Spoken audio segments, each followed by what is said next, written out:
Bonsoir à tous, merci de nous être fidèles. Tout de suite le sommaire de votre journal. Pénurie de certains médicaments, dont celui prescrit en cas de trouble de la thyroïde. Le ministère de tutelle assure que la situation sera bientôt rétablie. Le marché sera effectivement de nouveau approvisionné à partir de la fin de ce mois-ci. Également dans ce journal, une plongée dans une véritable caverne de Ali Baba à Qla'at Slarna, un endroit où les amoureux de la brocante s'arrachent les pièces les plus rares et les plus anciennes. Pour ces nostalgiques, le vintage n'a pas de prix. De la musique également au menu de votre journal avec le festival du rail de Oujda qui s'est ouvert hier en grande pompe. Chico, Hasna Al-Maghribiya et Abdelrahim Soueri ont gratifié le public d'une soirée haute en couleurs. Vous l'avez peut-être constaté depuis plusieurs semaines, certains médicaments sont introuvables en pharmacie et cela en raison d'une rupture de stock. Parmi eux, le Levothyrox. Il est prescrit en cas de trouble de la thyroïde, une situation qui ne concerne pas que le marché national. La pénurie est mondiale, elle est imputable à la hausse de la demande, mais le département de tutelle se veut rassurant. Le marché sera approvisionné en ce médicament vital à partir de la fin de ce mois-ci. Le point justement dans ce reportage réalisé par Iman Slaoui et Mehdi Taibi sur un commentaire d'Iman Ablou. Après avoir fait le tour des officines, ce client trouve enfin le médicament tant recherché, le Levothyrox.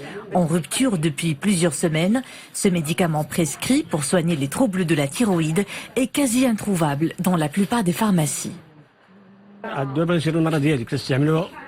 Je cherche le Levothyrox pour ma femme depuis plusieurs jours. C'est un médicament indispensable. Fort heureusement, j'ai pu me procurer une dose dans cette pharmacie. Une situation tout aussi préoccupante chez plusieurs autres patients qui ne peuvent pas se passer de ce médicament à la posologie quotidienne. J'entendais dire que ce médicament est introuvable en pharmacie. J'ai longuement cherché avant de pouvoir trouver la dose de 50 microgrammes. Un médicament vital dont la rupture de stock serait due à une forte demande mondiale. Mais des mesures correctives sont en cours d'exécution afin d'assurer une reprise normale et continue de l'approvisionnement pour tous les marchés. Pour le Levothyrox, la rupture de stock pose problème car il n'y a pas de médicament générique qui puisse le remplacer. La vitamine K prescrite chez les nourrissons et prématurés est également difficilement trouvable ces jours-ci. Mais c'est une pénurie mondiale qui ne concerne pas uniquement le Maroc. L'approvisionnement du marché en Levothyrox se stabilisera progressivement au niveau national dès la fin du mois, rassure le département de la santé. L'accès au stock de réserve sera facilité et d'importantes doses seront mises sur le marché.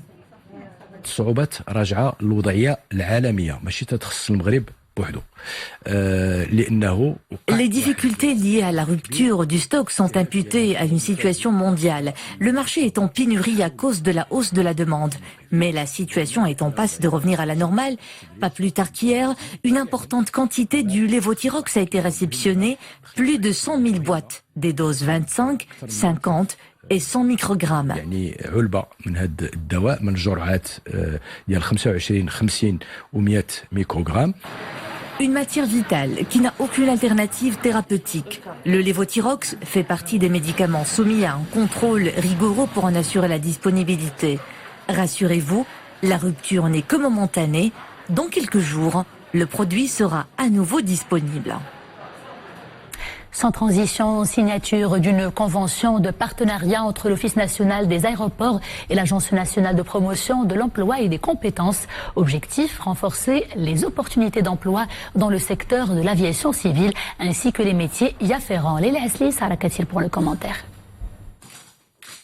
En vertu de cette convention, l'ANAPEC accompagne l'ONDA dans le processus de recrutement à travers des prestations de sourcing de candidats et des actions de formation complémentaires à l'embauche au profit des nouvelles recrues, et ce, dans le cadre du programme TAHIL. L'Office national des aéroports, qui est aussi un établissement important dans le domaine de création d'emplois, a recherché, à travers cette convention, le développement de ses compétences.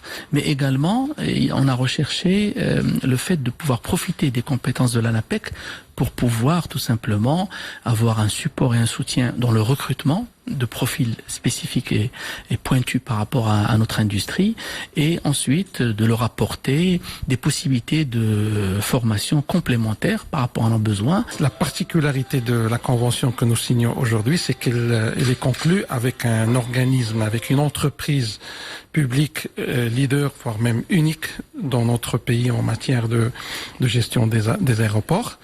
Cette convention est une grande opportunité et une chance pour l'ANAPEC de pouvoir nous exercer avec une entreprise qui est caractérisée par la diversité des emplois.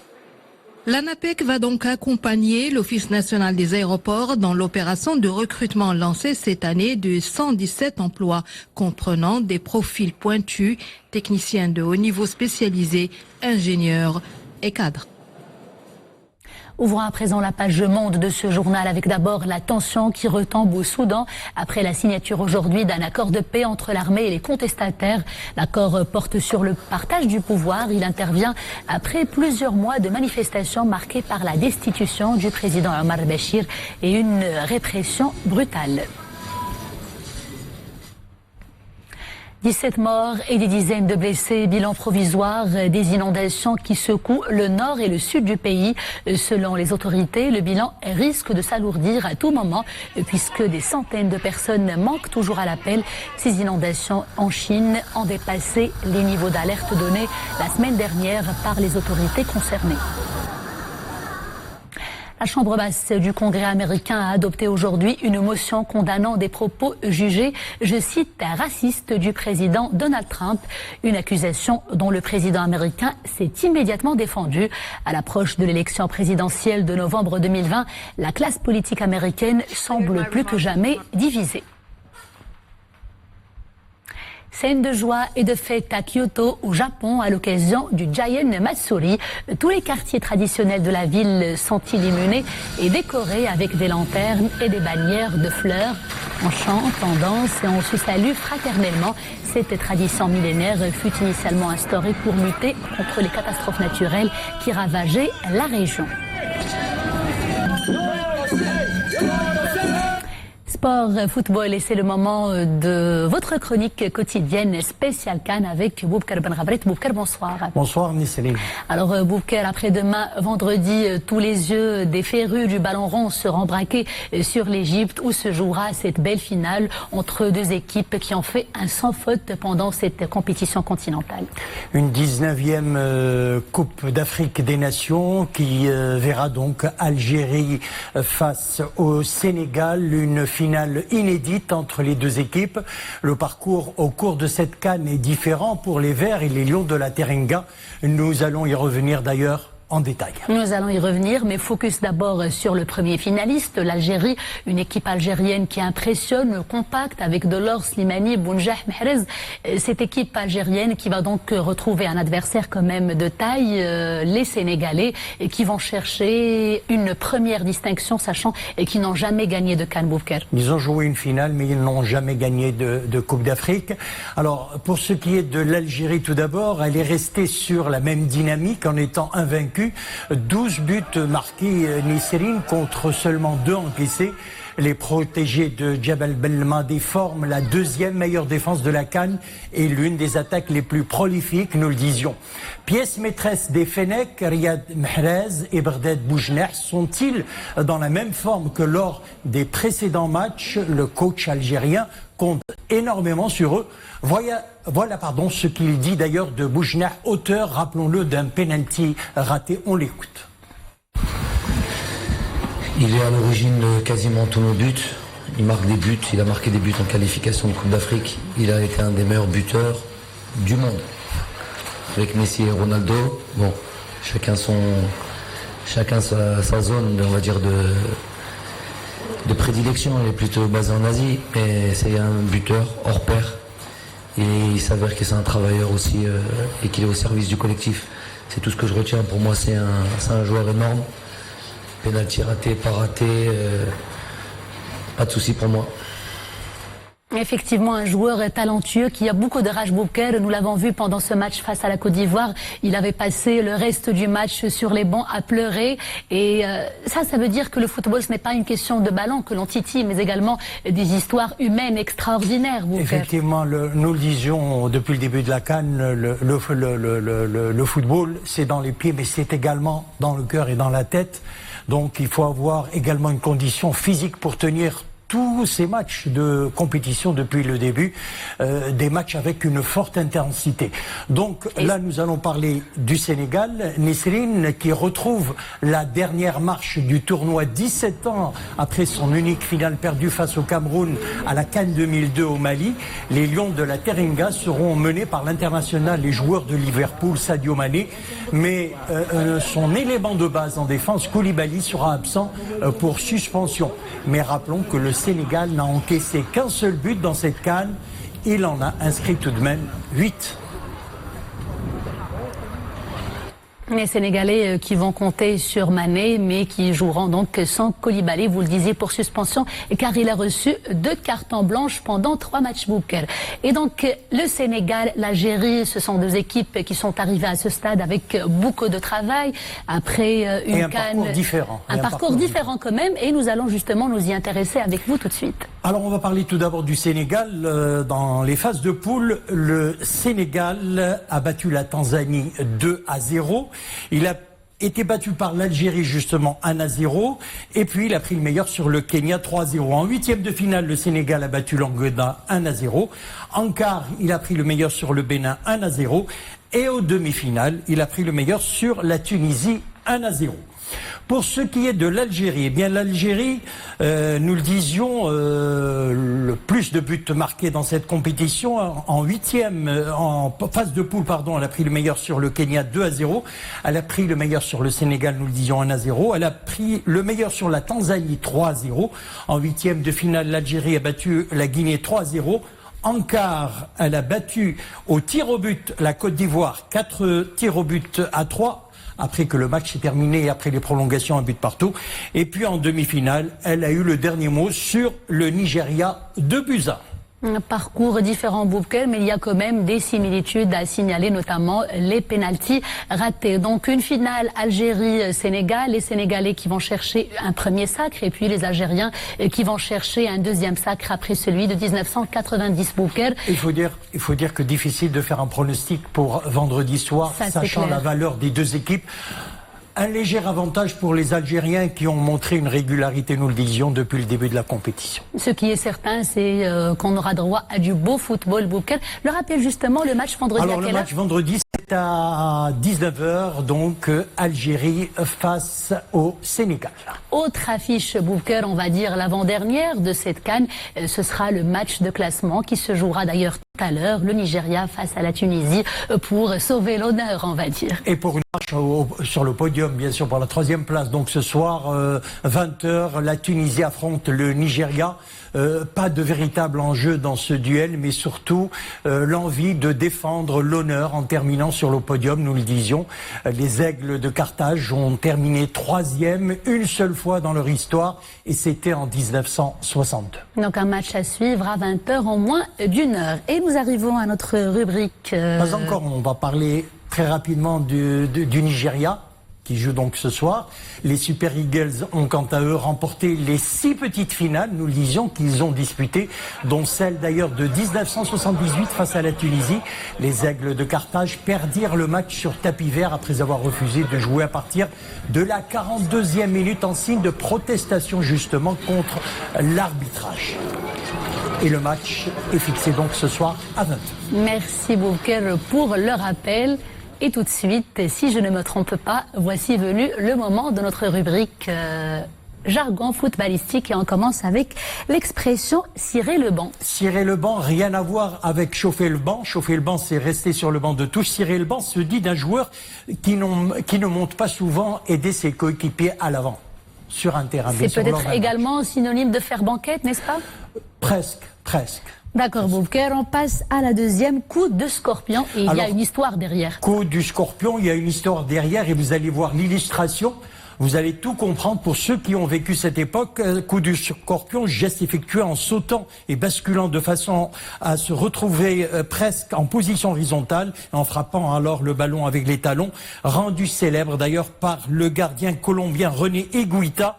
Donc c'était lors d'un match Angleterre-Colombie en 1995, c'était à Wembley et c'était en match amical. Bravo Boubacar à tous ces joueurs du football moderne contemporain qui ont marqué l'histoire avec des gestes techniques qui sont désormais dans les annales du football. Il nous reste la dernière est très simple, obstruction, ça se dit dans le langage plus, quotidien, le langage courant maintenant dans le football, c'est l'action qui consiste à faire obstacle donc à un joueur lorsqu'il se déplace sur un terrain ou allant vers le ballon, on lui fait obstacle avec le corps. Très bien, Boubacar. Merci. On te retrouve demain pour des avant-papiers concernant la finale qui se jouera. Et surtout pour parler du match de classement de ce soir. Je rappelle donc Tunisie face au Nigeria. C'est ce soir à 20h. Merci Boubacar et à demain. À demain.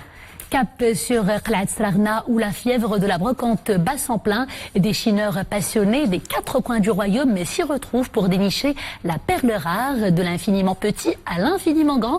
Ils sont à l'affût des trésors inestimables, meubles d'art déco, ces 26 bibelots, vases, livres. Il faut dire que ces nostalgiques n'ont que l'embarras du choix. C'est une véritable affaire de passionnés que nous raconte tout de suite dans ce reportage Omar Jleidi et Monia Marouche. Regardez. La caverne d'Ali Baba s'ouvre sur des merveilles.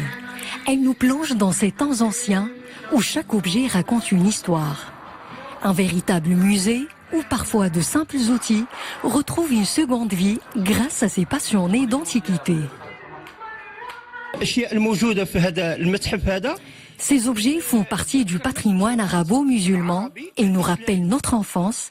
Certains d'entre eux avaient été exportés en Europe au XVIIIe, XIXe et XXe siècle. Ces trésors, je les ai dénichés durant mes voyages et aujourd'hui, ils sont à Qla'at Srarna à la disposition des amoureux du patrimoine. Houda, cette brocanteuse passionnée, elle aussi n'a cessé de parcourir le monde à la recherche de ces perles rares qui ont traversé des siècles. Des meubles d'antiquité, souvent oubliés, viennent de renaître et retrouvent aujourd'hui leur lustre d'antan. Ma passion pour les brocantes me pousse à approfondir mes connaissances dans le domaine de l'histoire et j'en apprends beaucoup. J'aime chiner, collecter et me laisser attendrir par l'authenticité d'un objet qui a voyagé à travers les âges. Je les vends par la suite à ceux qui partagent ma passion. Acheteurs ou vendeurs, ils sont nombreux à pousser la porte de ce bric-à-brac enchanté où le temps paraît juste suspendu. À présent, ce vibrant hommage à notre consort Zobida El-Fathi, journaliste et présentatrice vedette du JT hispanophone Al-Oula. Un hommage à Zobida El-Fathi pour l'ensemble de sa carrière professionnelle au sein de la première chaîne. C'était hier en marge du festival de la mode arabe tenu à Tétouan en présence de plusieurs artistes et stylistes de renom.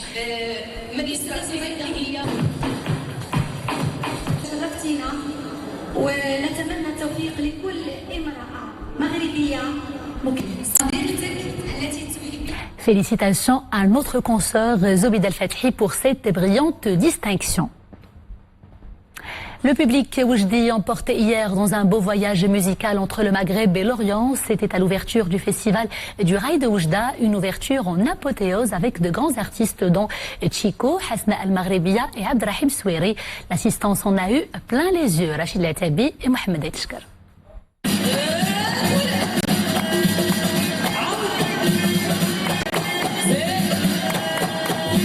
Impressionnante cette fresque de danse Gada, admirablement exécutée par une troupe locale, Siha. Juste après les Reggada au féminin, c'est un enfant de la région qui est honoré par cette 13e édition du Festival international du rail. Chico. Il est venu avec sa troupe. Chico a chanté en duo avec Hasna Al-Maghribiya. Ça m'a fait beaucoup de plaisir parce que je suis originaire de Oujda, mon père était de Oujda, donc ça fait que renforcer mes liens avec le Maroc, puisque d'abord je suis marocain. Et j'ai adoré. Je suis venu même en tant qu'invité avec mon groupe, Chico et les Gypsies. Et c'est toujours un honneur et une fierté et un plaisir de venir à Oujda. Et puis, une première dans le parcours artistique de Abdelrahman Souiri. Il adapte son rythme aux sonorités rail. Nouvelle fusion à méditer.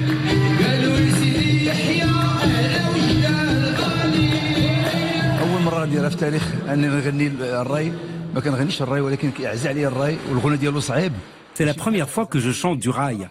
Un genre musical que j'aime mais qui est difficile à interpréter. Cependant, je crois pouvoir m'en sortir. De toute façon, le public connaît bien le style d'Abdelrahim Souiri. نقدر نقول لك أنه جينا عند عبد الرحيم السوري الشكل ديال عبد الرحيم السوري. Et à partir de ce soir, du pur rail au programme, Rami Lapage, Suna japonais, DJ Timo, Cheb Younes, Muslim et d'autres grands artistes de ce genre musical, très région de l'Oriental.